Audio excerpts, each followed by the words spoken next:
What is going on, Outlaws? Once again, Michael or Legacy Kill HD, once again discussing Red Dead Redemption 2 or Red Dead 3, or if you just want to call it the next Red Dead game. And today we're going to be discussing the location of this upcoming game, while also discussing some very interesting news about Grand Theft Auto 6's early development. Nonetheless, if you missed any of the past videos on the next Red Dead game and the next Grand Theft Auto, make sure you check out the links in the description and the annotations on the screen. A lot of news and information that you're not going to want to miss. But we're going to start off discussing the next Red Dead title. As Mafia 3 did come out, it answered one of the biggest questions coming from that leaked map that came out in early 2016 of the next Red Dead title. And it's that Mafia and Red Dead will not be having a crossover. Because from that leaked map, we see that New Bordeaux is featured in the next Red Dead title. So some people freaked out. They're like, Mafia and Red Dead are going to have a crossover, because obviously, if you haven't been paying attention, Mafia 3's main location and the main setting is in New Bordeaux. And every time we discuss this leaked map, I also need to make sure I mention that TechRadar has confirmed that this leaked map is the real deal by an independent source that is close to the development of the next Red Dead title. Now, adding upon all of this, you can see clearly within the world map of Mafia 3 and the world map of that leaked Red Dead that they are nothing alike, and that both of their versions of New Orleans are completely different. Now, a lot of you may be asking yourself, why does Rockstar Games have New Bordeaux attached to their New Orleans location? Well, that's more than likely just a placeholder. And being that Mafia 3 is going to be taking place in the same location, and it's being published by 2K Games, which is owned by Take-Two Interactive, which also owns Rockstar Games, they probably just threw it in there as a temporary thing. And let's be honest, I don't think Rockstar Games ever expected that map to be leaked. And that's not to mention, some of the reports out there have been stating that the next Red Dead game has been in development for about 4 years now. And if that is so, we really just don't know necessarily when this image of this leaked map was taken. It was uploaded in 2016 to NeoGAF, but who's to say that the information is completely up to date? Which could be the case, as TechRadar did state that this was the recent art direction, but we're not really 100% sure if the information within it is up to date. And while I think most of the locations on that map are the real deal, such as Old Fort Wallace, Tallulah Jetty, Cahuta, and many more, and that's mainly because of the fact that a lot of these locations also have hidden meaning, a lot of those hinting to a Native American conflict being included in the next Red Dead title. I think there are a couple that probably will be changed, such as New Bordeaux and maybe even the town of Strawberry, unless that's an Easter egg to the Grand Theft Auto 5 franchise, as that was the name of Franklin's neighborhood. But now to the last topic in the location matter of the day, and that is, why did Rockstar Games choose to go east with the next Red Dead title? I'm sure there's a lot of outlaws out there that could make a debate why we did not go west or Midwest, why we couldn't see California, Arizona, or maybe even Oklahoma. What Rockstar Games could do with that would be something spectacular, but what they're doing is they're heading east. We're going to be getting a lot of New Orleans, and it appears to be parts of Arkansas with the Grizzlies, and then parts of Virginia with Roanoke Ridge. And it seems that they're bringing a lot of different types of terrains together, which is going to be very fun to explore. From the mountainous ranges of the Grizzlies to the swampy life of the bayou and the vast trees within Cumberland Forest and the mysterious sea life, the next Red Dead will make our Wild West experience feel a lot different compared to Red Dead Redemption. And in all honesty, Outlaws, every time I look at this leaked world map, it makes me a little bit more excited about the next Red Dead title. I think there's endless possibilities that could be ensuing. I think there's a lot of cool things that are going to come with this, but only time will tell when finally Rockstar Games reveals all of this. Anyway, Outlaws, let me know what you think in the comment section below about all of this. Did you want to see Rockstar Games go in a different direction with the next Red Dead game? Did you want to see them go west? Let me know. But let's move on to the next topic of the day, and this actually doesn't necessarily involve the next Red Dead title, and this is about Grand Theft Auto 6. A new report came out from Frag Hero stating that Grand Theft Auto 6 has been delayed till at least 2020 because of VR. And it's not necessarily the technology of virtual reality, it's actually the cost of it. The report states that the cost of all of this could be upwards of about $500 million,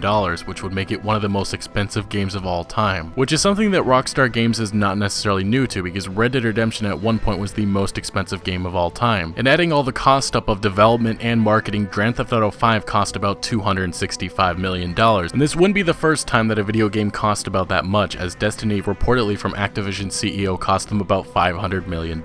So I could understand why Rockstar Games' parent company Take-Two Interactive may be a little hesitant on opening up their wallet for that much money. But again, I know somebody will comment that Grand Theft Auto 5 alone made $500 million on their online within a 6-month period. But again, I think Take-Two Interactive really just wants to make as much money while using as little. And I know there's a lot of Grand Theft Auto fans, alike to the Red Dead fans, that want to see a new game, but there's always a chance of GTA 4 Remastered coming beforehand, maybe in 2018, the 10-year anniversary, and some recent news and information points to that being a reality. Anyway, Outlaws, thank you so much for watching. Make sure you smack that like button if you did enjoy the video or found any informative value. Also, drop down in the comments, let me know your thoughts on the topics that we discussed today. Also, don't forget to check out the Red Dead playlist, a lot of news and information that you're not going to want to miss, and also consider subscribing for a lot more Red Dead and GTA content to come, and I'll see you later.